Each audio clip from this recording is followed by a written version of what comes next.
आई। फूल जब्त करने वाला मरॉडर चिल्लाया। उसका चेहरा अविश्वास का मुखौटा था।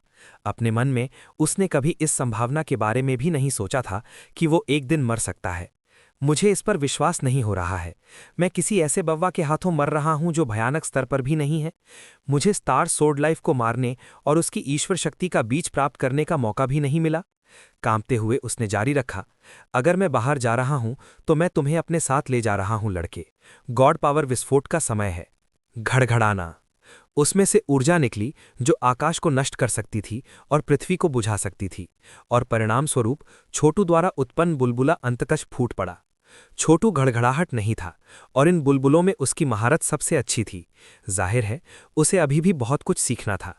हालांकि अगर फूल जब्त करने वाले मरॉडर ने सोचा कि वो छोटू को अपने साथ बाहर ले जाने जा रहा है, तो वो दुखद रूप से गलत था। जैसे ही वो खुले में था, छोटू ने आसानी से उसे फिर से नियंत्रण में कर लिया।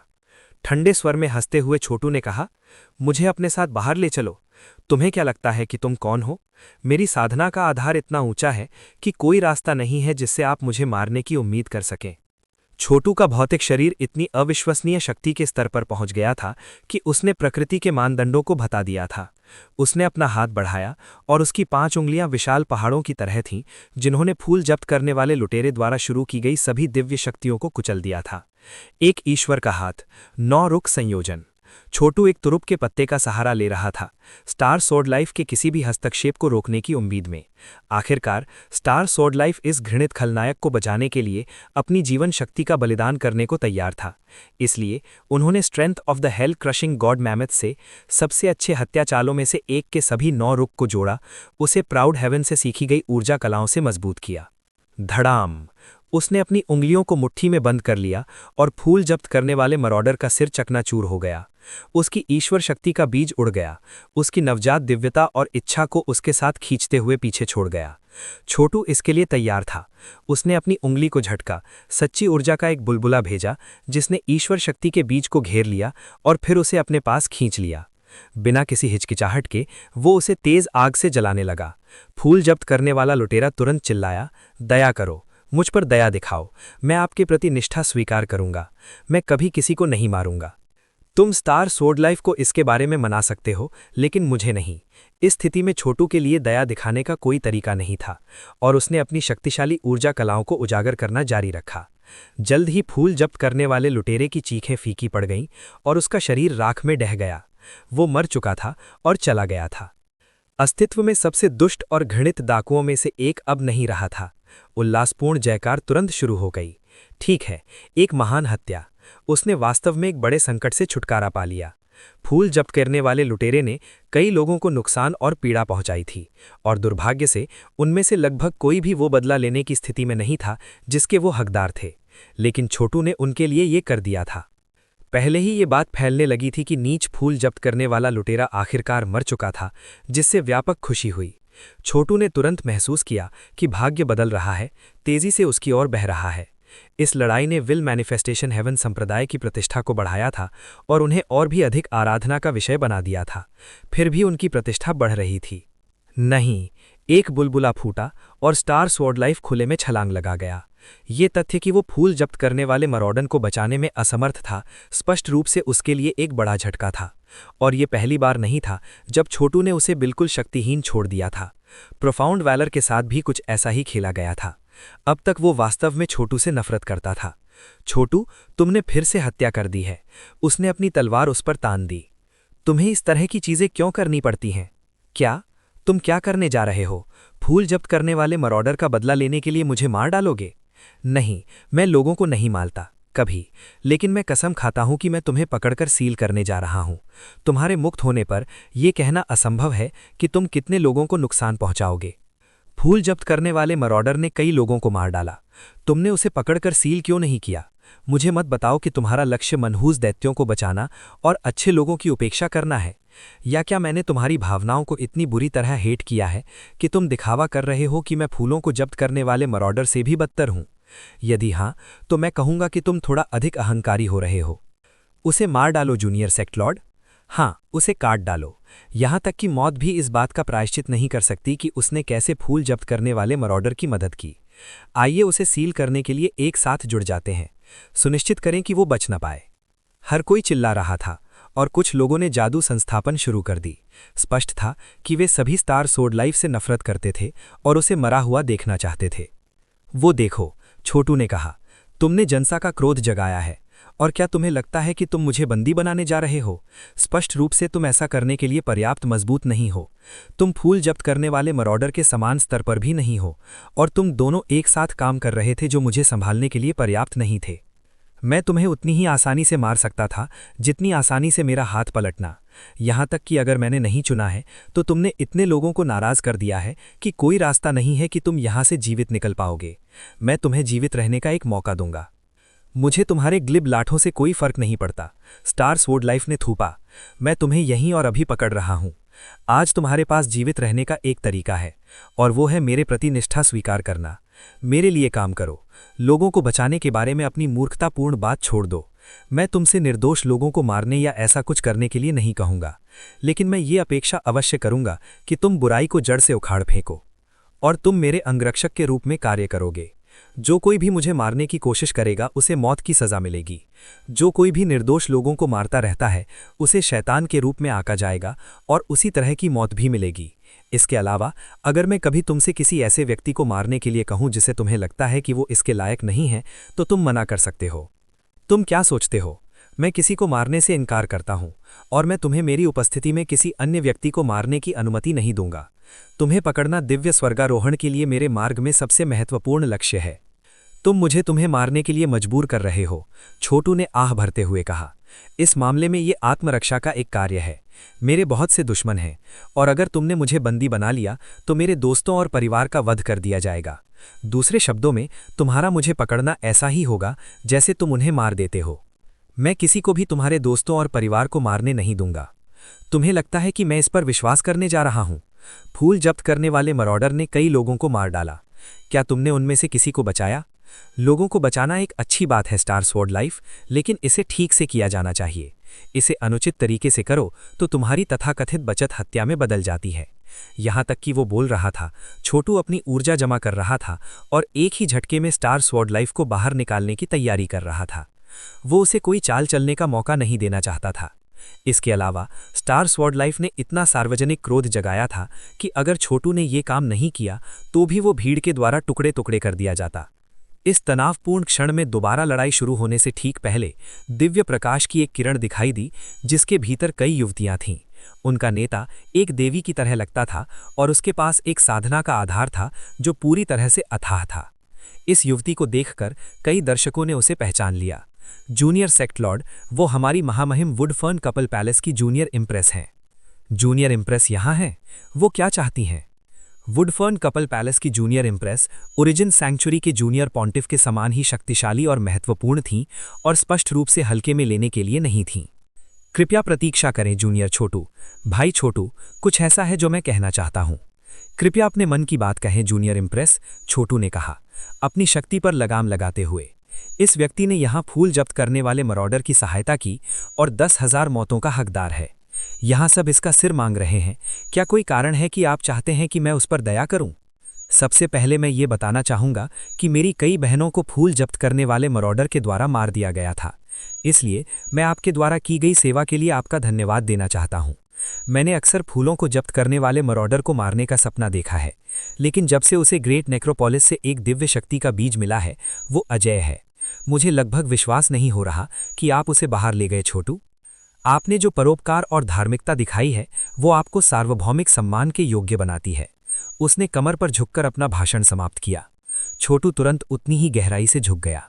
उन्होंने कहा, मैं आपकी प्रशंसा के शब्दों को स्वीकार करने की हिम्मत नहीं करता। दुनिया को बुराई से छुटकारा दिलाना मेरा कर्तव्य है। सच कहा जाए, जूनियर साम्राज्ञी ने जारी रखा, मैं अभी पूरी लड़ाई देख रही थी। मैंने मूल रूप से आपकी मदद करने के लिए कदम उठाने पर विचार किया था, लेकिन ये महसूस करने के बाद कि आपकी साधना का आधार कितना अथाह है और आपको ऊपरी हाथ लेते हुए देखने के बाद मैंने बस आपको अपने लिए जीत दिलाने का फैसला किया। उसने कहा, मेरी राय में young sir star sword life भी एक अच्छे इंसान है। वह हत्या से बचना चाहता है और दुष्टों को भी बचाने की कोशिश करता है। यद्यपि उसके अच्छे इरादे बुरे परिणामों की ओर ले जाते हैं, उसके पास एक बुरा दिल नहीं है और इस प्रकार वह मृत्यु के लायक नहीं है। इसके बजाय हम कुछ शराब गर्म करते हैं और वीरता पर चर्चा करते हैं। हम चीज़ों पर बात कर सकते हैं और युद्ध के हथियारों को जेड और रेशम के उपहार में बदल सकते हैं। तुम क्या सोचते हो? छोटू ने कहा, मुझे लगता है कि ये मेरे साथ ठीक है। ये स्वाभाविक है कि मैं आपको कुछ चेहरा दूंगा जूनियर महारानी। हालांकि ये स्टार स्वॉर्ड लाइफ मुझे बंदी बनाने के बारे में बड़बड़ाता रहता है और ये देखते हुए कि वह फ्लावर सीजिंग मरॉडर को अपनी खलनायकी जारी रखने के लिए तैयार था, मुझे चिंता है कि वह भविष्य में मेरे लिए खतरा होगा। इसके बारे में चिंता मत करो, मैं इसे संभाल लूंगा। स्टार स्वॉर्ड लाइफ की ओर देखने के लिए मुड़ते हुए उसने कहा, young sir star sword life, ये स्पष्ट है कि भाई छोटू कोई दुष्ट खलनायक नहीं है। इसके बजाय वह खलनायकों को मारता है। तो आप उसके लिए समस्याएं पैदा करने पर जोर क्यों देते हैं? क्या तुम नहीं देखते कि तुम्हारे अच्छे इरादे बुरे परिणामों की ओर ले जा रहे हैं? क्यों ना हमारे साथ शराब पीते आओ, हम अपने मतभेदों को मिटा सकते हैं। तुम क्या सोचते हो? स्टार स्वॉर्ड लाइफ का गाल फड़क गया। हालांकि वह पूर्ण मूर्ख नहीं था और देख सकता था कि जूनियर साम्राज्ञी क्या करने की कोशिश कर रही थी। वह उसे मौजूदा संकट से बाहर निकलने का रास्ता दे रही थी। ये किसी के स्वभाव से परोपकारी और उदार होने और दुर्भाग्य को सौभाग्य में बदलने की एक क्लासिक स्थिति थी। उसकी मदद के बिना यह स्पष्ट था कि वह या तो छोटू के हाथों मर जाएगा या भीड़ के हाथों मर जाएगा। मैं आपका निमंत्रण स्वीकार करता हूं जूनियर महारानी, लेकिन मैं अभी भी छोटू को किसी और को मारने से रोकने के लिए तैयार हूं। महान जूनियर साम्राज्ञी ने एक विस्तृत मुस्कान के साथ कहा, अब बहस करना बंद करें। आप दोनों हमारे युग के बहादुर नायक हैं और सहयोगी होने चाहिए। निष्पादकों और महाराक्षस पिशाचों से लड़ना हम सभी के लिए उचित तरीका है। वास्तव में इस सभी घातक कलह की कोई आवश्यकता नहीं है। कृपया मेरे साथ मेरे महल में चलें। मेरे पास पहले से ही शराब तैयार है। शराब गर्म करना और वीरता पर चर्चा करना एक अभिव्यक्ति है जो romance of the three kingdoms से आती है। वास्तव में यह उपन्यास के एक अध्याय का शीर्षक है। जूनियर साम्राज्ञी शाओ टू को स्टार स्वॉर्ड लाइफ के साथ वुडफर्न कपल पैलेस की गहराई में ले गई। अधिकांश भाग के लिए डिस्ट्रक्शनलेस कासल को 2 खंडों में विभाजित किया गया था। एक को वुडफर्न कपल पैलेस के द्वारा नियंत्रित किया जाता था और दूसरे को जेनेसिस सैंक्टम के द्वारा नियंत्रित किया जाता था, और दोनों गुट लोगों को अपने पक्ष में भर्ती करने के प्रयास में लगातार भोज और दावतें आयोजित कर रहे थे। शाओ टू ने इतनी आसानी से उसका निमंत्रण स्वीकार करने का एक कारण यह था कि उसने जूनियर पॉन्टिफ के रूप में दमनकारी काम नहीं किया था। एक और कारण यह था कि हालांकि विल मैनिफेस्टेशन हेवन संप्रदाय किसी भी तरह से एक छोटा और कमजोर संगठन नहीं था, वे स्पष्ट रूप से इतने मजबूत नहीं थे कि वास्तव में अपना वजन इधर उधर फेंक सके। वुडफर्न कपल पैलेस के साथ एक अस्थायी गठबंधन बनाना समझ में आता है, फिर बाद में चिंता करें कि कैसे और भी मजबूत हों। वह वास्तव में जूनियर संप्रदाय के स्वामी के रूप में कार्य कर रहा था। अगर यांग वंश के सदस्यों और अन्य विशेषज्ञों की सुरक्षा सुनिश्चित करने के अलावा कोई अन्य कारण नहीं थे जिन्हें वह विल मैनिफेस्टेशन हेवन संप्रदाय में शामिल होने के लिए मनेहेड वर्ल्ड्स मोनार्क चार्ट से बाहर लाया था। बहुत से युवा थे जो संप्रदाय में फल फूल रहे थे, इस हद तक कि शाओ टू ने वास्तव में इसे ऐसी चीज के रूप में माना जिसके बिना वह नहीं कर सकता था। वुडफर्न कपल पैलेस के एक बड़े हॉल में एक भव्य भोज तैयार किया गया था। मेहमानों में काफी कुछ युवा महिलाएं थीं। वे सभी अविश्वसनीय रूप से सुंदर थीं और साथ ही शक्तिशाली ऊर्जा कलाओं के साथ थीं। उपस्थित युवक सुरुचिपूर्ण थे, सुंदर थे और एक स्वाभाविक कृपा के साथ चले थे जो इस ओर इशारा करता था कि उन्होंने लंबे समय से सबसे गहन ज्ञान प्राप्त किया था। यह स्पष्ट था कि ये सभी लोग स्वभाव से सामान्य होने से बहुत दूर थे। शाओ टू ने उनमें से कुछ उत्तराधिकारियों को भी देखा। जब वह हॉल में दाखिल हुआ तो कुछ मेहमानों ने फीकी मुस्कान के साथ देखा और अभिवादन में सिर हिलाया। अन्य लोगों ने उसे एक नज़र नहीं बख्शी, जबकि कुछ ने उसे खुले तिरस्कार के साथ देखा। कुछ ने बस सोच विचार करते हुए उसकी ओर देखा। शाओ टू पर तुरंत यह एहसास हो गया कि यह महत्वपूर्ण संप्रदायों के शीर्ष विशेषज्ञ थे, सामान्य रिफराफ की तरह नहीं थे जिसका उसने अब तक सामना किया था। वुडफर्न कपल पैलेस की जूनियर साम्राज्ञी इस तरह के फैंसी भोज में किसी को भी नहीं बुलाती थी। जूनियर साम्राज्ञी ने सभी का अभिवादन करते हुए सिर हिलाया, फिर अपनी आवाज़ उठाई और कहा, मैंने यहाँ शराब गर्म करने और वीरता पर चर्चा करने के लिए 2 और युवा नायकों को आमंत्रित किया है। ये विल मैनिफेस्टेशन हेवन संप्रदाय का जूनियर संप्रदाय है जिसने अभी अभी व्यक्तिगत रूप से फ्लावर सीजिंग मरॉडर को मार डाला है। जहाँ तक मेरे द्वारा लाए गए दूसरे नायक की बात है, वह बस जूनियर साम्राज्ञी पल भर के लिए सोच में डूब गई। वह यही कहने वाली थी कि स्टार स्वॉर्ड लाइफ ने फ्लावर सीजिंग मरॉडर की मदद की थी, लेकिन उसे महसूस हुआ कि यह विशेष रूप से उपयुक्त नहीं होगा। फ्लावर सीजिंग मरॉडर एक विश्वासघाती बलात्कारी था जिससे हर कोई मौत से नफरत करता था। इसलिए स्टार स्वॉर्ड लाइफ को अपने सहयोगी के रूप में वर्णित करना स्पष्ट रूप से गलती होगी। इस दूसरे नायक के पास अविश्वसनीय तलवार तकनीक है और महान समाधि का उत्तराधिकारी है। कृपया young hero star sword life से मिले। उसके बाद उसने अन्य मेहमानों को शाओ टू से मिलवाया। ये चर्च ऑफ वॉरफेयर चैंपियंस के जूनियर बिशप हैं और ये माउंट हेवन स्नो के जूनियर चीफ्टन हैं।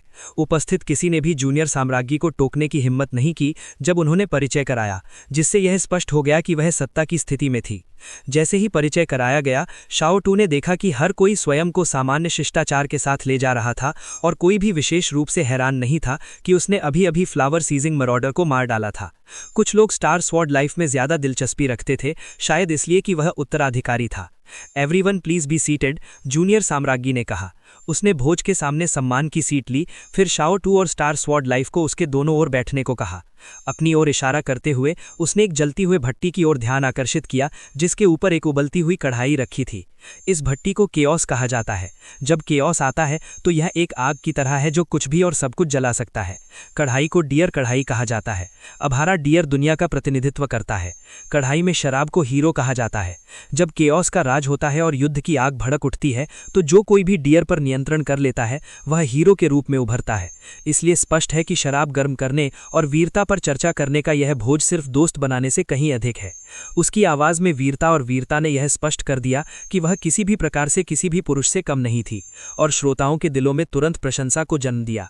महान समाधि देवताओं के लिए प्राचीन मार्ग को अवरुद्ध करने के लिए आया है और दिव्य स्वर्गारोहण प्राप्त करने की एकमात्र उम्मीद इस पर नियंत्रण प्राप्त करना है।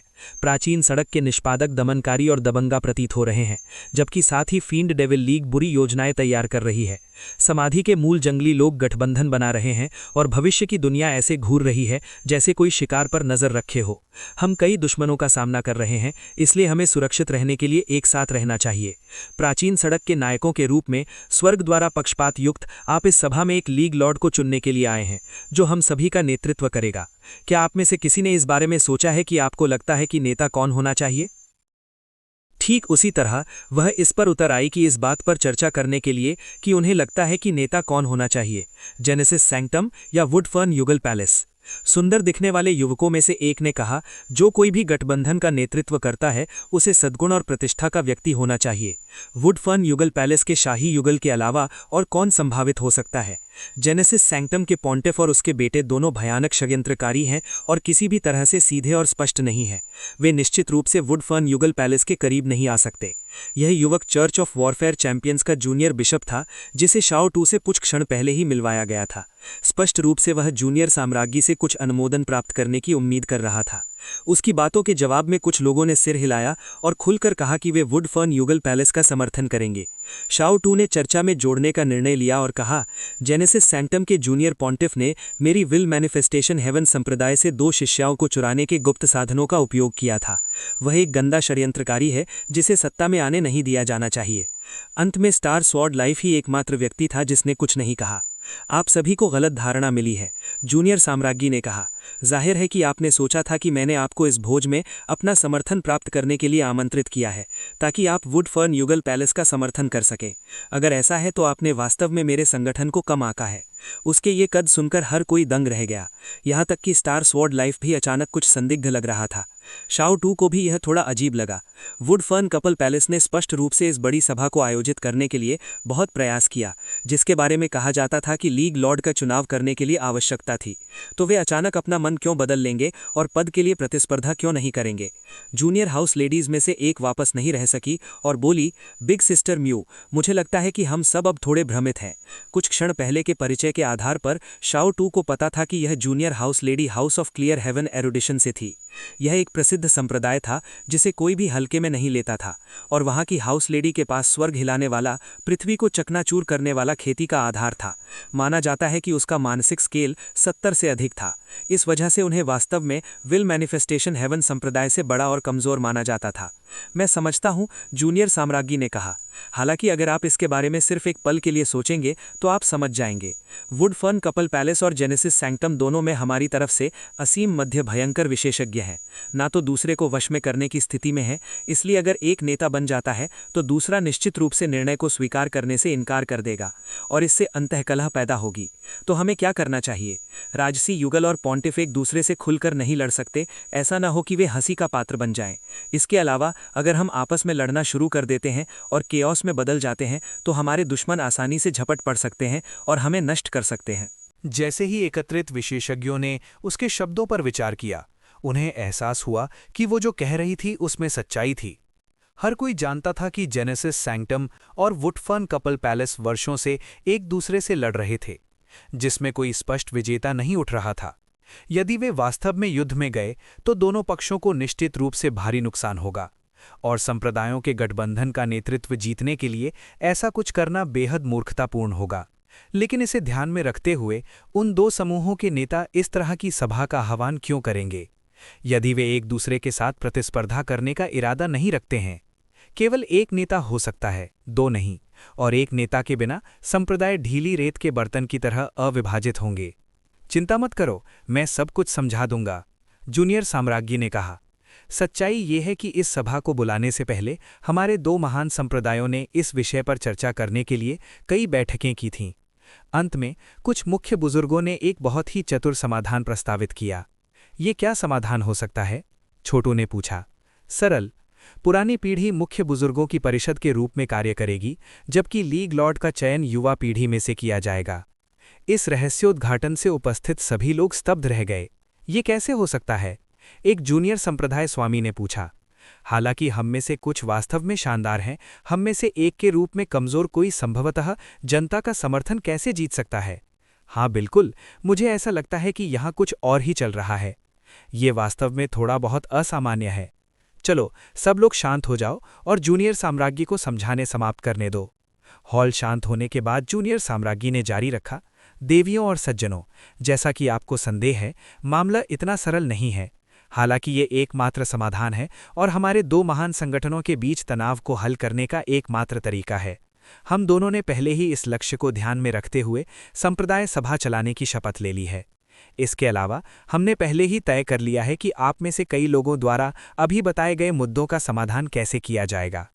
एक बार जब नए लीग लॉर्ड का चयन हो जाता है, मुख्य बुजुर्गों की परिषद, दूसरे शब्दों में हमारे दो महान संगठनों के शीर्ष नेता, व्यक्तिगत रूप से उन्हें आशीर्वाद देंगे, जिससे शक्ति का विशाल स्तर प्रदान होगा।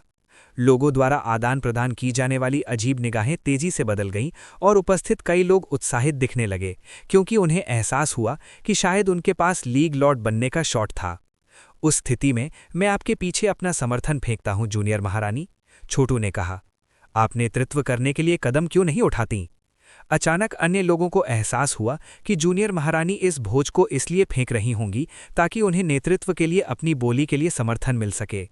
अधिक लोगों ने छोटू के समान भावनाएं व्यक्त करनी शुरू कर दी। हालांकि जूनियर महारानी ने जल्दी से अपने हाथ की एक लहर के साथ उन्हें बाधित किया। नहीं नहीं, उसने कहा, हमारे दो महान संप्रदायों ने पहले ही तय कर लिया है कि शांति बनाए रखने के लिए न तो मुझे और न ही जूनियर पॉन्टिफ को लीग लॉर्ड बनने की अनुमति दी जाएगी। ये किसी अन्य संप्रदाय से होना चाहिए। क्या?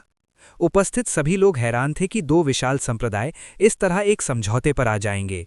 आखिरकार भले ही ये नया लीग लॉर्ड स्पष्ट रूप से एक कठपुतली होगा, फिर भी उन्हें अपार शक्ति का आशीर्वाद मिलेगा, और इसका उपहास करने के लिए कुछ भी नहीं था। हिरण और कढ़ाई की अवधारणा चीनी इतिहास और साहित्य से एक वास्तविक जीवन की चीज है। ये जिन योंग के सबसे प्रसिद्ध उपन्यासों में से एक का शीर्षक भी है। हिरण और कढ़ाई आमतौर पर क्या दर्शाते हैं, इसकी बुनियादी व्याख्या के लिए देखें। छोटू सचमुच चकित था। ये वास्तव में एक अप्रत्याशित विकास था कि दो सबसे शक्तिशाली संप्रदाय इस तरह एक समझौते पर आ जाएंगे।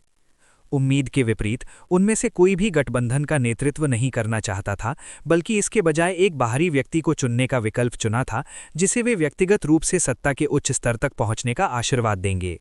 अंत में ये बहुत मायने लगता था और शायद दो प्रमुख संप्रदायों के बीच संघर्ष को संतुलित करने का सबसे अच्छा तरीका था। बेशक जो भी युवा चुना जाएगा वो एक पूर्ण कठपुतली होगा, और सत्ता का विशाल आशीर्वाद कभी भी बिना कीमत के नहीं आता था। ये कहा जाए तो आप लोगों में से कई युवा नायक अभी भी पद पाने के लिए बेझिझक संघर्ष करेंगे। कुछ लोग नुकसानों पर विचार भी नहीं कर सकते, जबकि कुछ लोग उन पर विचार कर सकते हैं लेकिन उन्हें स्वीकार करने के लिए तैयार हो सकते हैं, सोचते हुए कि वे बाद में अपनी स्वतंत्रता जीतने में सक्षम होंगे।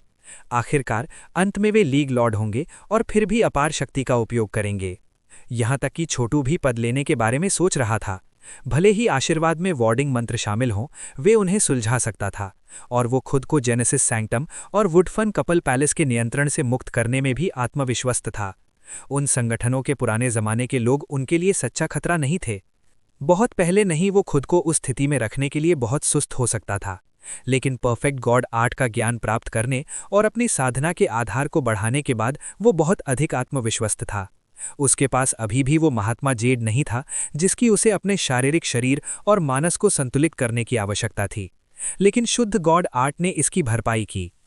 परफेक्ट गॉड आर्ट की खेती करने से किसी भी प्रकार की शक्ति को नकारना संभव था। मानसल शरीर को मानस द्वारा नियंत्रित एक अनूठे प्रकार की शक्ति माना जा सकता है। जब वे एक पूर्ण संतुलन में मौजूद थे तो अविश्वसनीय शक्ति को उजागर करना संभव था, और अभी छोटू ऐसा करने में सक्षम था। परफेक्ट गॉड आर्ट की खेती करने से पहले वो कभी भी फूल झपटने वाले लुटेरे को अपने कंधे पर मंडराते हुए स्टार स्वॉर्ड लाइफ के साथ नहीं मार पाता। वास्तव में वो इस लड़ाई के हारने वाले पक्ष में भी समाप्त हो सकता था। इसके बजाय उसने उन दोनों को रोक दिया और फूल झपटने वाले लुटेरे को पूरी तरह से तबाह कर दिया था। इसके अलावा उन्हें विश्वास था कि जल्द ही उनका परफेक्ट गॉड आर्ट एक कदम और आगे बढ़ेगा और उनका मानस अंत में भयानक स्तर तक पहुंच जाएगा, और उस अवस्था में वे अपने आप को किसी भी गतिरोध से बाहर निकालने में सक्षम होंगे। जूनियर महारानी, युवा अभिजन में से एक ने कहा, ये नई जानकारी पूरी तरह से अप्रत्याशित है। इसके अलावा अपने साधना बाजार के स्तर को देखते हुए आप एक आदर्श लीग लॉर्ड होंगे। हम में से कोई भी उस पद को हड़पने की हिम्मत कैसे कर सकता है जो आपके लिए सही है? क्या दो संप्रदायों द्वारा लिए गए निर्णय को बदलने के लिए कुछ किया जा सकता है? बेशक इसे बदला नहीं जा सकता। मैं लीग लॉर्ड के पद के लिए प्रतिस्पर्धा नहीं कर सकता और न ही जूनियर पॉन्टिफ कर सकता है। संतुलन प्राप्त करने का ये एकमात्र तरीका है। सच कहा जाए तो मुझे नहीं लगता कि आप में से किसी को समझ में आया है कि मैंने आपको शराब गर्म करने और वीरता पर चर्चा करने के लिए यहाँ क्यों बुलाया है। क्यों? उपस्थित सभी लोग इस बात से दंग रह गए कि जूनियर साम्राज्ञी कितनी रहस्यमयी और रहस्यमयी थी। उसने जो कुछ भी किया वो स्वर्ग के दाव के अनुरूप लगता था, और एक बार जब वो भयानक स्तर तक पहुंच गई तो वो निश्चित रूप से बहुत सावधान रहने वाली व्यक्ति होगी। उसकी साधना का आधार पहले ही कुछ पुराने जमाने के लोगों के स्तर से परे था। पी जाने वाली शराब एक बहुमूल्य पेय है जिसे exalted celestial ultimate profundity jade dew कहा जाता है। ये सुदूर पूर्व में एग्जॉल्टेड सेलेस्टियल अल्टीमेट प्रोफंडिटी द्वारा छोड़ी गई सारभूत ऊर्जा की एक बूंद से आता है। ये वास्तव में दैव्यता से परे है, क्योंकि एग्जॉल्टेड सेलेस्टियल अल्टीमेट प्रोफंडिटी एक पूर्ण देवता थे। सर्वोच्च देवता बनने के अपने प्रयास में उन्होंने गॉड वर्ल्ड से विभिन्न प्रकार की सारभूत ऊर्जा एकत्रित की और उन्हें यू-डू में बदल दिया, जिसमें वहां से गहन मैजिकल कानून शामिल हैं। साथ ही उन्होंने अपनी दैव्यता को परिष्कृत किया, इसे शुद्ध बनाया और देवताओं से आगे निकलने के लिए मैजिकल कानूनों से भर दिया। अंत में वे असफल रहे और नष्ट हो गए। हालांकि यू-डू का उनका जग पीछे छूट गया और हमने इसमें से कुछ प्राप्त कर लिया। आज यहाँ की शराब में उस यू-डू की एक बूंद है और एक पल में मैं आप सभी को इसे प्राप्त करने का मौका दूंगा। जो कोई भी ऐसा करेगा उसे वुडफन कपल पैलेस का समर्थन प्राप्त होगा, जो लीग लॉर्ड के पद के लिए प्रतियोगिता में एक बड़ी मदद होगी। जैसा कि आप कल्पना कर सकते हैं, यू-डू की एक बूंद भी मानस और शारीरिक शरीर को बहुत बड़ा बढ़ावा देगी और इससे कोई दुष्प्रभाव नहीं होगा। भयानक स्तर के नीचे कोई भी जो इसका उपयोग करेगा पाएगा कि उनके मानसिक पैमाने और उनके शारीरिक शरीर के बीच का संतुलन तुरंत सिद्ध हो जाएगा। ये यिन और यांग को बैलेंस करेगा और तुरंत आपको पूर्णता के चक्र में धकेल देगा। हालांकि ये वास्तव में आपकी शक्ति को नहीं बढ़ाएगा, लेकिन ये निश्चित रूप से आपकी लड़ाई कौशल में सुधार करेगा। सभी ने उसके शब्दों के जवाब में शराब की ओर देखा। उनकी आंखें इच्छा और लालच से चमक रही थीं। जिस किसी ने भी उस शराब को अधिग्रहित किया, उन्हें स्पष्ट रूप से उनकी खेती को बहुत बढ़ावा मिलेगा और वे लीग लॉर्ड बनने के बहुत करीब होंगे। सच कहा जाए तो ये वुडफन कपल पैलेस की किसी को समर्थन देने की योजना का केवल पहला हिस्सा था। हम इस शराब को पाने के लिए वास्तव में कैसी प्रतिस्पर्धा करेंगे जूनियर महारानी? छोटू ने पूछा। ये आसान है। जो कोई भी सबसे कुशल होगा वो कढ़ाई के भीतर से शराब लेगा। यहाँ के स्थानिक नियम बहुत मजबूत हैं, इसलिए आपको केवल शराब लेनी है। चिंता मत करो, आप भट्टी या कढ़ाई नहीं तोड़ेंगे। याद रखें, केओस और डियर कॉल्ड्रन वुडफर्न कपल पैलेस के अमूल्य खजाने हैं। ठीक है, रास्ता बनाओ, कनिष्ठ संप्रदायों में से एक ने कहा, अपने पैरों पर खड़े होते हुए और तुरंत भट्टी और कढ़ाई की दिशा में एक हथेली से प्रहार करते हुए। गड़गड़ाहट। हालांकि जैसे ही वो कढ़ाई के पास पहुंचा, उसमें से एक अराजक ऊर्जा बाहर निकली और जूनियर संप्रदाय स्वामी को पीछे की ओर उड़ते हुए भेज दिया, जबकि उसने बैकलैश के खिलाफ खुद को बचाने के लिए अपने हाथ बाहर फेंक दिए। वो तब तक लड़खड़ाता रहा जब तक कि वो दीवार से नहीं टकरा गया, जहां उसने एक मुंह खून की उल्टी की। उसकी आंखों में अविश्वास था। उन्होंने अभी अभी सत्य अभिसरण भगवान पंजा नामक एक घाघ कला का उपयोग किया था, जो किसी भी लक्ष्य पर नियंत्रण हासिल करने के लिए सत्य के अभिसरण का उपयोग करता था। दर्शक स्पष्ट रूप से आश्चर्यचकित थे। वो युवक जो सबसे पहले कार्य करने वाला था, वो ईश्वरीय समाप्ति के घर का कनिष्ठ गृह स्वामी था। उनकी साधना का आधार गहरा था और उनकी ऊर्जा कला दुर्जय थी। हालांकि वहां बहुत सारे अन्य व्यक्ति मौजूद थे जो उनके समान स्तर पर थे। कुछ ही लोग उन्हें आसानी से पार करने की स्थिति में थे। एक भी कदम उठाने के बाद उसे खून की खांसी करते हुए देखने के लिए स्पष्ट रूप से हर किसी को अपना प्रयास करने के लिए बहुत घबराहट हुई थी। एक लंबे क्षण के लिए सभी ने बस हिरण कढ़ाई को देखा और ये तय करने की कोशिश की कि आगे क्या करना है। इस बीच जूनियर साम्राज्ञी ने मोटे तौर पर मुस्कुराते हुए कहा, घबराओ मत देवियों और सज्जनों, समय लो। हिरण कढ़ाई में जेड ओस आपको एक सच्चा नायक बना सकती है, इसलिए स्पष्ट रूप से इसे प्राप्त करना आसान नहीं होगा। ठीक है, मैं इसे आजमाऊंगा, स्टार्स वुड लाइफ ने कहा। जीवन का दाव अराजकता के भीतर मौजूद होना चाहिए। जो लोग सच्ची करुणा और दया में विश्वास करते हैं, वे सभी जीवित प्राणियों को बचाना चाहते हैं और शांति और संतुलन की दुनिया बनाना चाहते हैं। मैं इस शराब को अपने लिए नहीं, बल्कि अराजकता में संतुलन लाने और दुनिया में शांति पैदा करने के लिए लूंगा। सरसराहट। इसके साथ उसने चमकदार तलवार की रोशनी की एक किरण भेजी, जो एक नदी की तरह बह रही थी, जो दुनिया की सभी गंदगी और अशुद्धियों को साफ कर सकती थी। जब तलवार की ऊर्जा हिरण कढ़ाई से टकराई तो कढ़ाई कांपने लगी और अप्रत्याशित रूप से किसी भी प्रकार का पलटवार नहीं किया। जाहिर है, इसके भीतर अराजकता की शक्ति को स्टार्स वुड लाइफ द्वारा दबाया जा रहा था। ऐसा लग रहा था कि छोटू के साथ टकराव के कारण उनकी साधना के आधार में सुधार हुआ था। छोटू हिल गया और पहले से कहीं अधिक महसूस किया कि स्टार्स वुड लाइफ को जीवित छोड़ना एक बहुत बड़ी गलती थी। उसके हत्या के इरादे ने हलचल मचा दी जब वो उससे छुटकारा पाने का एक तरीका सोचने लगा। इतने अधीर क्यों हो स्टार्स वुड लाइफ?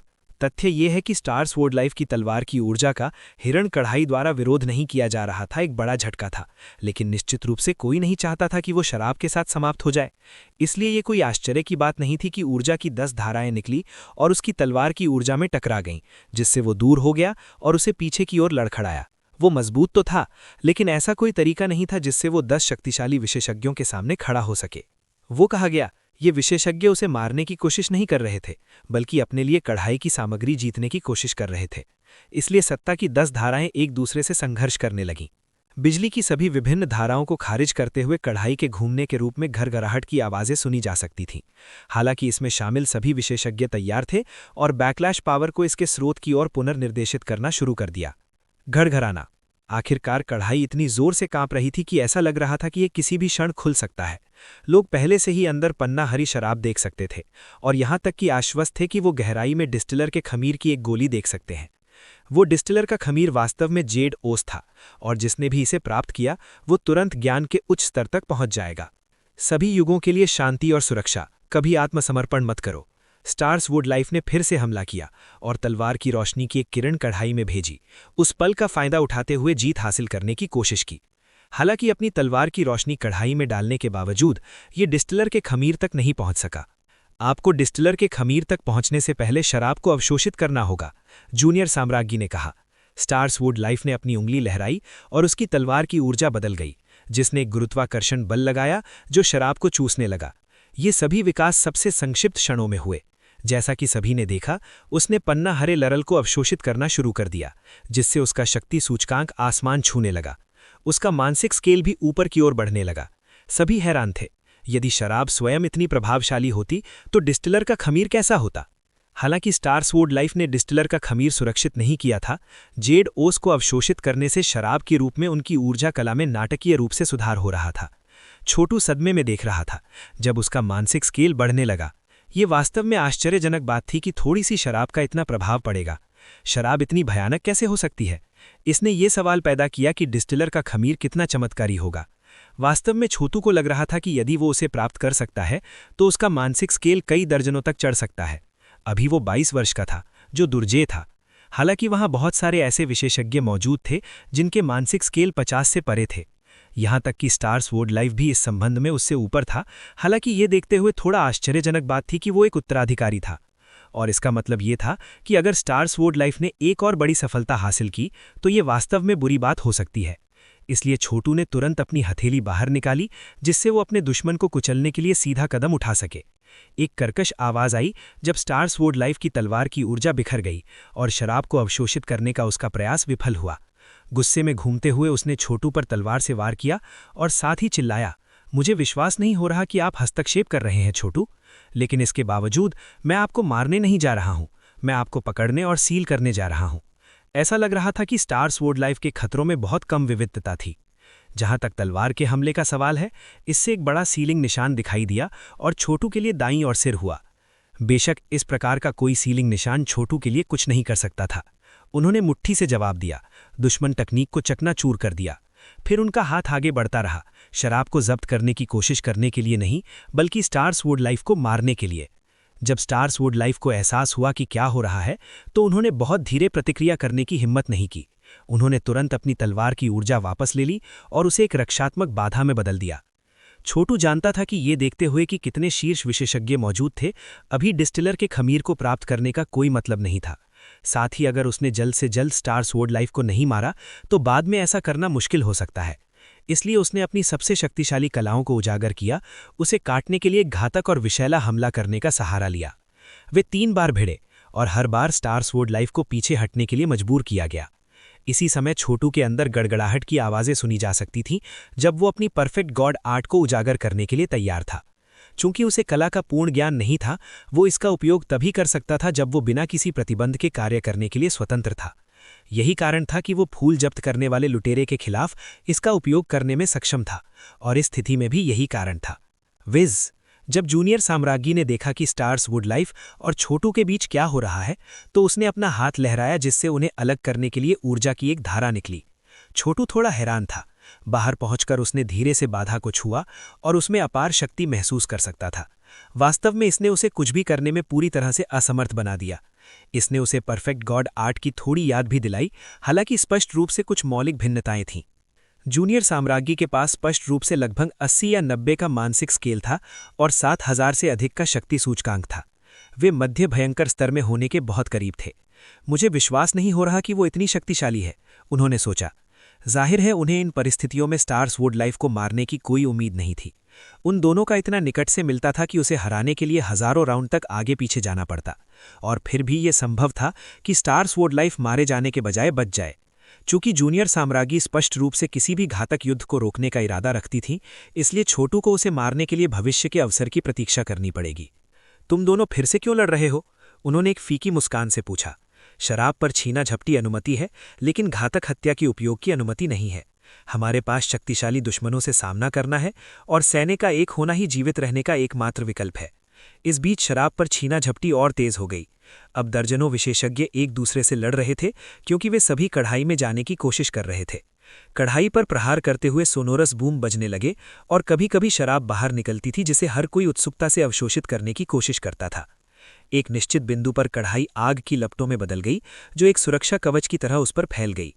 उसकी रक्षा के लिए उस ढाल के साथ उस पर फेंके जा रहे हमले बेकार थे।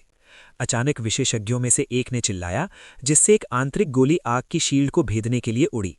आंखें चमकती हुई उस आदमी ने अपनी वास्तविक ऊर्जा अंदर भेजी और हरी शराब की एक बूंद पकड़कर अपने मुंह में खींच ली। उस क्षण में उनका मानसिक स्केल कम से कम 3 बढ़ गया। हंसी से दहाड़ते हुए उसने शराब की एक और बूंद को सुरक्षित करने की कोशिश की, लेकिन इससे पहले कि वो कर पाता, उसकी असली ऊर्जा को कई अन्य विशेषज्ञों द्वारा तोड़ा गया, जिससे वो चकनाचूर हो गई। जब छोटू ने यह देखा तो उसने तुरंत शराब की एक बूंद को सुरक्षित करने के लिए कई अद्भुत तकनीकों पर भरोसा करते हुए अपनी चाल चली। उबलते तरल को अवशोषित करने के बाद उन्होंने महसूस किया कि ये देव की दुनिया से पूर्ण सारभूत ऊर्जा में बदल गई है, जिसने उन्हें मजबूत किया और उनके मानसिक स्केल को 22 से 24 तक पहुंचा दिया। कोई आश्चर्य नहीं कि जूनियर साम्राज्ञी इतनी मजबूत है, उसने सोचा, ये देखते हुए कि उसके पास इस तरह की चीजें हैं। जैसा कि कहा गया है, ये सामान आपको मध्य भयानक स्तर तक नहीं ले जा सकता है। उसके पास डिस्टिलर के खमीर का एक और हिस्सा होना चाहिए, साथ ही साथ अन्य अद्भुत संपत्ति भी होनी चाहिए, अन्यथा वो शराब गर्म करने और वीरता पर चर्चा करने के एक सत्र के लिए क्यों बुलाएगी, केवल इतना मूल्यवान कुछ पेश करने के लिए। अपने मन में इस तरह के विचारों के साथ उसने कुछ और शराब पाने की उम्मीद में एक और कदम उठाया। हालांकि उनका दूसरा प्रयास उतना सफल नहीं रहा। अन्य प्रतिस्पर्धियों का ध्यान आकर्षित करने के बाद उन सभी ने उसे निशाना बनाया, जिसका मतलब था कि वो अचानक दर्जनों विशेषज्ञों का सामना कर रहा था, जो सभी लगभग फ्लावर सीजिंग मराउडर के समान स्तर पर थे। लड़ाई पूरी तरह से अराजक थी, जिसमें सभी ने बाकी सभी पर हमले शुरू कर दिए। सच्ची ऊर्जा की धाराएं कभी कभी कढ़ाई से टकराती थीं और लोगों को कभी कभी शराब के टुकड़े मिलते थे, जिससे उनकी ऊर्जा कला में सुधार होता था। हालांकि जो कोई भी सफल हुआ उसे तुरंत घेर लिया गया और भगा दिया गया। बाद में हर कोई अपने हमलों को वापस कढ़ाई पर केंद्रित करेगा। छोटू के पास गहन ऊर्जा कलाएं थीं, जैसे कि जीवन, मृत्यु, शून्य, विनाश, ईश्वर, बिजली, जिसने उन्हें थोड़ी बढ़त दी। जैसे जैसे लड़ाई जारी रही, वो कुछ और लाभ हासिल करने में कामयाब रहा, जिससे उनका मानसिक पैमाना 30 तक धकेल दिया। उस समय उन्होंने महसूस किया कि आगे की प्रगति मुश्किल होने वाली है, यहाँ तक कि अधिक शराब के साथ भी। आखिरकार उनका मानसिक पैमाना अन्य लोगों की तुलना में अलग तरह से आगे बढ़ा। हालांकि वो नहीं रुका। शराब की हर बूंद जो उसे मिली वो संप्रदाय स्वामी या पीक लॉर्ड्स मेमोरी और सेलेस्टियल जैसे लोगों के लिए एक बड़ी मदद होगी। स्टार स्वॉर्ड लाइफ काफ़ी शराब पाने में कामयाब रही और छोटू वास्तव में उसे रोकने के लिए कुछ नहीं कर सकता था। जल्द ही स्टार स्वॉर्ड लाइफ का चेहरा लाल हो गया, क्योंकि उसका मानसिक पैमाना और शक्ति सूचकांक बढ़ता रहा और उसकी तलवार तकनीक और भी उच्च स्तर पर चढ़ती दिखाई दे रही थी। जूनियर साम्राज्ञी ने ये सब अपने चेहरे पर एक फीकी मुस्कान के साथ देखा। कभी कभी सिर हिलाते हुए नोट किया कि कौन मजबूत लग रहा था और कौन कमजोर लग रहा था। 1 घंटे से थोड़ा अधिक समय के बाद शराब लगभग पूरी तरह से खत्म हो गई थी। हर कोई जानता था कि डिस्टिलर के खमीर के उड़ने में केवल कुछ क्षण ही लगेंगे। यही वो समय था जब प्रतियोगिता सबसे भयंकर हो गई और छोटू की सच्ची ऊर्जा पहले से कहीं अधिक तीव्रता से हलचल मचा रही थी। उसके भीतर से आने वाली गड़गड़ाहट इतनी तेज थी कि जो लोग उसे सुन सकते थे उनके लिए ये भयानक था। हर कोई सोच रहा था कि उसने किस तकनीक की खेती की थी जो इसका कारण बनेगी। गड़गड़ाना। जब शराब की आखिरी बूंद चली गई तो डिस्टिलर का खमीर अब दबाया नहीं गया और वो अचानक खुले में उड़ गया। सभी ने क्षेत्र में सच्ची ऊर्जा के विशाल प्रवाह को महसूस किया, जिसने अन्य सभी ऊर्जा कलाओं और सच्ची ऊर्जाओं को चकनाचूर कर दिया, यहाँ तक कि छोटू की भी। आखिरकार वो अभी तक भयानक स्तर पर भी नहीं था। शुक्र है कि वो इसके लिए तैयार था और तुरंत एक बुलबुला लॉन्च किया जो डिस्टिलर के खमीर की ओर बिजली की गति से गोली चलाया। दुर्भाग्य से उन्होंने गलत अनुमान लगाया था। एक आकृति गति में धुंधली हो गई, इतनी तेजी से आगे बढ़ रही थी कि कोई भी इसे स्पष्ट रूप से नहीं देख सका, और इससे पहले कि कोई प्रतिक्रिया करे वो डिस्टिलर के खमीर तक पहुंच गया और उसे पकड़ लिया। एक क्षण बाद छोटू का बुलबुला स्थान पर पहुंच गया और आकृति को घेर लिया। हालांकि आकृति ने एक उंगली तोड़ी, जिससे कुछ अज्ञात ऊर्जा कला निकली, जिसने बुलबुले को पॉप कर दिया, जिससे हीट वेव जैसा कुछ लुढ़क गया। तभी आकृति खिलखिला उठी, क्षमा करें, मुझे देर हो गई जूनियर महारानी, हालांकि ऐसा लगता है कि मैं ठीक समय पर आ गया हूँ। ये कौन है? छोटू ने सोचा। उसी समय भीड़ में सभी नवगंतुक पर झपटने के लिए तैयार हो गए। यहाँ तक कि छोटू भी घटनाओं के अचानक मोड़ से पूरी तरह से आश्चर्यचकित था। वो डिस्टिलर का खमीर हासिल करने के लिए पूरी तरह से तैयार था, और इस तरह से तैयार था कि उसे यकीन था कि जूनियर महारानी भी हस्तक्षेप करने और उसे लेने में सक्षम नहीं होगी। ये स्पष्ट था कि डिस्टिलर का खमीर चमत्कारिक लाभ के साथ आएगा। इसके भीतर मानसिक शक्ति के असंख्य टुकड़े हलचल मचा रहे थे, और ये पूरी तरह से संभव था कि ये उसे भयानक स्तर पर धकेल सकता था। लेकिन फिर एक रहस्यमयी विशेषज्ञ दिखाई दिया, कोई ऐसा जो युद्ध मध्य भयानक विशेषज्ञों से आसानी से जूझ सकता था। और इसका मतलब था कि छोटू के पास विकल्प नहीं थे। वो कभी कैसे अनुमान लगा सकता था कि महत्वपूर्ण क्षण में उसका धैर्य और योजना विफल हो जाएगी। चीर बिना किसी हिचकिचाहट के वो नवगंतुक पर सबसे घातक हमला करने के लिए आगे बढ़ा। अन्य विशेषज्ञ भी उनके साथ शामिल हो गए, गुस्से से चिल्लाते हुए। हालांकि नवगंतुक ने आने वाले सभी हमलों से आसानी से बचते हुए आगे पीछे चक्कर लगाया। फिर उसने प्रति हमला शुरू किया, जिससे सभी को पीछे हटने और अपना बचाव करने के लिए मजबूर होना पड़ा। ये व्यक्ति कौन था और उसके पास इतनी अविश्वसनीय ऊर्जा कला कैसे थी? जहां तक छोटू का सवाल है, उसने खुद को तलवार की ऊर्जा की एक धारा से टकराने की अनुमति दे दी। खुद का बचाव करने की जहमत बिल्कुल नहीं उठाई। उसने बस इसे अपने हमले को दबाते हुए शूट करने दिया। तलवार की ऊर्जा में खुजली महसूस हुई, लेकिन कोई नुकसान नहीं हुआ। वास्तव में इसने उनके कपड़ों को भी नुकसान नहीं पहुंचाया। आखिरकार उन्होंने गॉड लीजन बैटल रोब पहना हुआ था, जो कोई साधारण कपड़े नहीं थे। ये केवल इस बिंदु पर था कि उन्होंने आखिरकार नवगंतुक पर नजर डाली। ये तलवार जैसी भौहें और आंखों वाला एक युवक था, जो पीले और सफेद रंग के कपड़े पहने हुए था और अपने बालों को हेयरपिन के साथ एक टॉप में बांधे हुए था। वो सुंदर और शिथिल था और लगभग एक अच्छी तरह से अध्ययन किए गए कन्फ्यूशियस जैसा दिखता था। हालांकि साथ ही साथ वो एक एकल तलवारबाज की नज़र में था, शायद एक पूर्व सरकारी अधिकारी जिसने अपना पद छोड़ने और जनता को ज्ञान प्राप्त करने के लिए भूमि पर भटकने का निर्णय लिया था। जैसे कि एक शिष्य, वो इतना छोटा था कि जैसे ही वो डिस्टिलर के खमीर के साथ वहां खड़ा था, उसने बाकी सभी को ऐसे देखा जैसे कि वो पुराने कोहरे हों। उनकी खेती के आधार में किसी प्रकार का उतार चढ़ाव नहीं आया, लेकिन यह स्पष्ट था कि वो कितना मजबूत था। यद्यपि वो ग्वाला के स्तर पर बिल्कुल नहीं था, लेकिन वो उस स्तर तक पहुंचने के बहुत करीब था। तुम कौन हो जूनियर महारानी? कहा। उसकी आंखें शौक और क्रोध दोनों से टिमटिमा रही थी। मुझे याद नहीं कि मैंने आपको इस भोज में आमंत्रित किया था। आप एक देर से आने वाले नहीं हैं, आप एक बिना बुलाए मेहमान हैं। ओह, उसने कहा।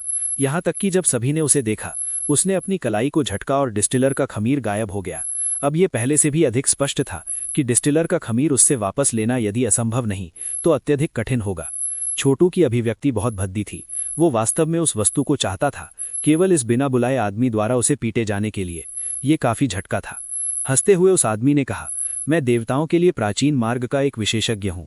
क्या मैं इस संप्रदाय की सभा में शामिल होने के लायक नहीं हूँ?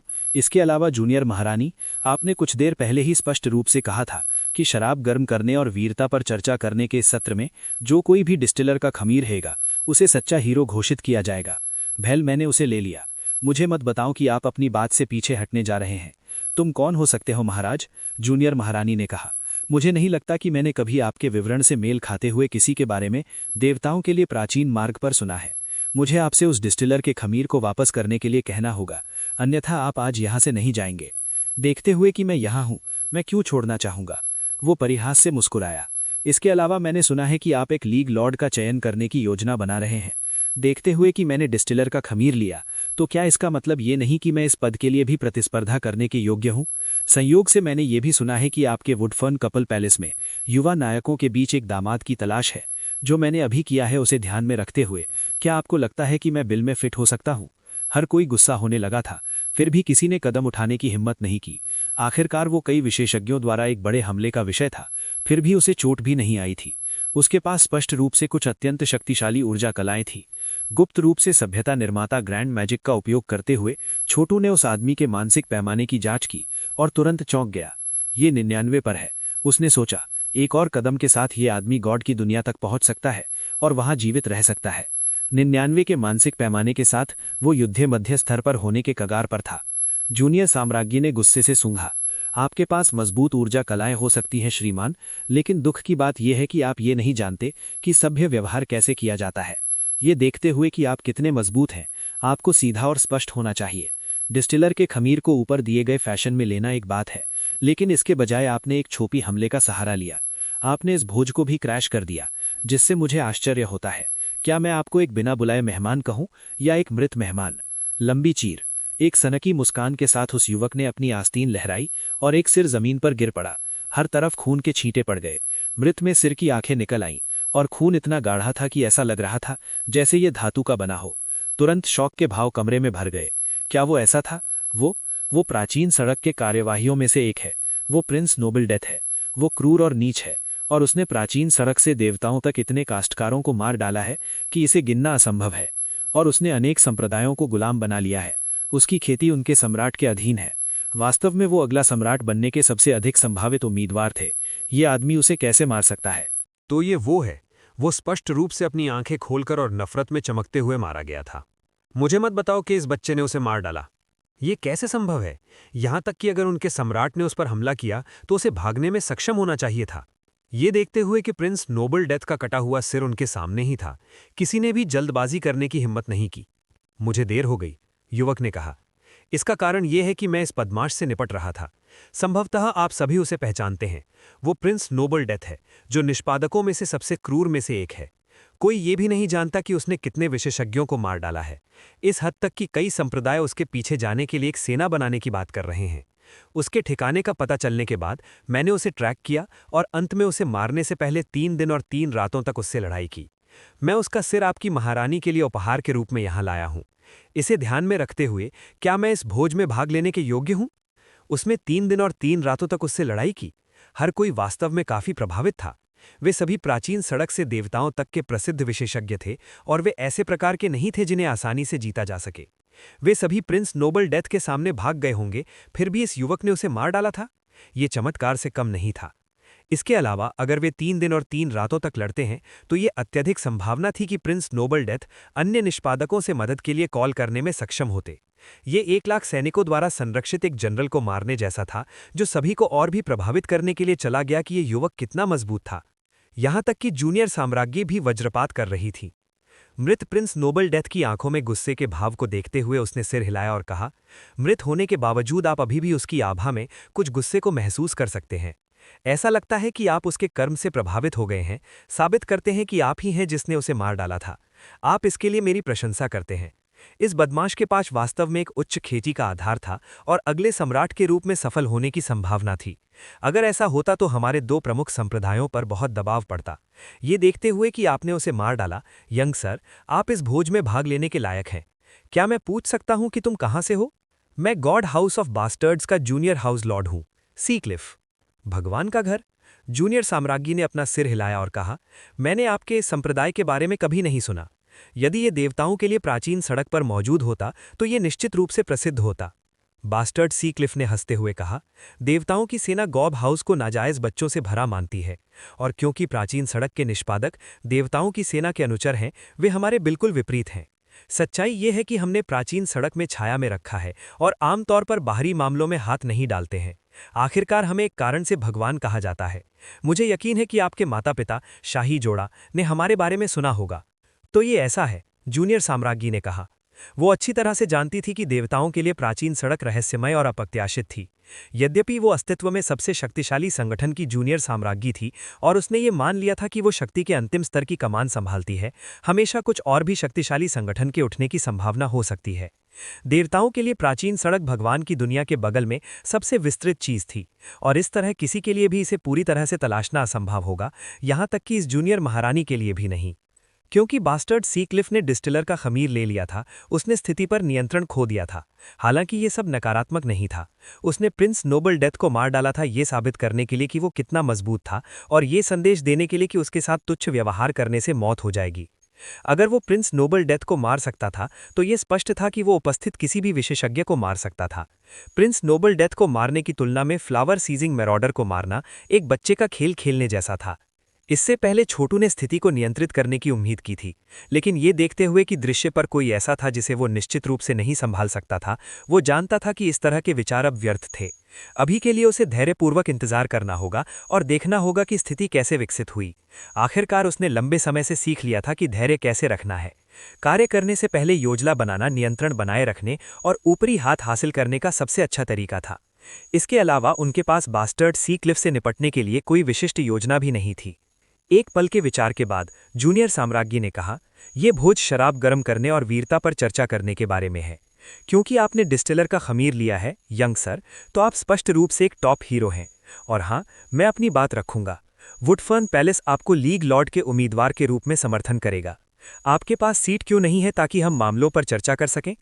यही मैं उम्मीद कर रहा था, बास्टर्ड सीक्लिफ ने मुस्कुराते हुए कहा। आप जैसी देवी के साथ निजी रूप से चाट करना स्वर्ग से आशीर्वाद से ज्यादा कुछ नहीं होगा।